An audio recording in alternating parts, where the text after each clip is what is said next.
السلام عليكم البنات، كي دايرين؟ بخير؟ اموركم هانيه؟ نتمنى تكونوا في افضل الاحوال. اليوم جبت هذا الكيك ساهل، كيجي زوين وخفيف و دغيا البنات اللي ما كينجحش لهم الكيك.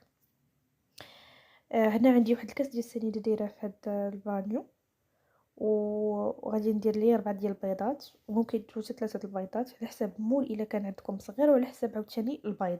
الا كان عندكم البيض كبير ديروا غير 3، كانوا صغار ديروا 4.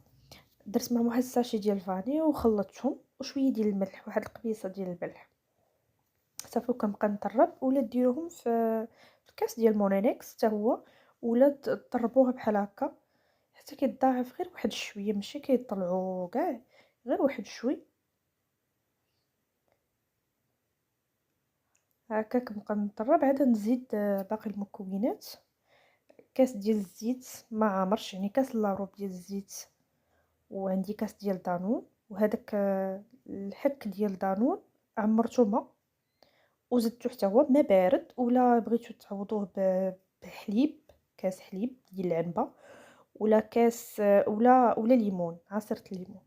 صافي ودرت هنايا الدقيق، دقيق 3 الكيسان ديال العنبه يكونوا مغربلين.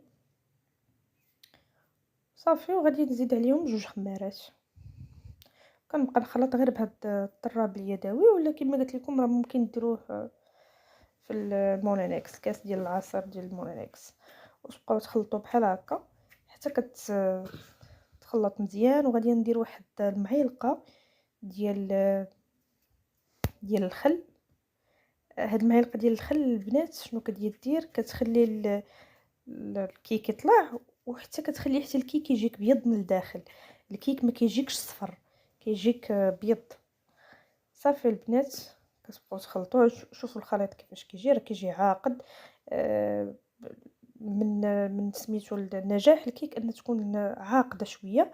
الا خليتوها الخليط مرخوف، فاش غادي يطلع عليكم في الفران، ولكن غادا ترجع تهبط لكم الكيكه.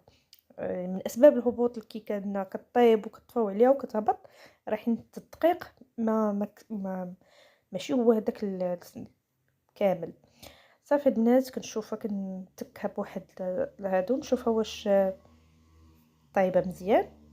دخلتها الفران بارد، 130 140، المهم على حسب كل فران. انا درتها بارد. وهذه البنات فاش خرجتها انا رجعت غير قلبتها بحال هكا، وكيفاش كتجي انا قطعتها هنا سخونه، باقا سخونه، كتجي زوينه البنات. انا كتعجبني ناكل الكيكه سخونه. المهم راه كتجي فنه، جربوها وساهله دغيا كتوجد بصحه.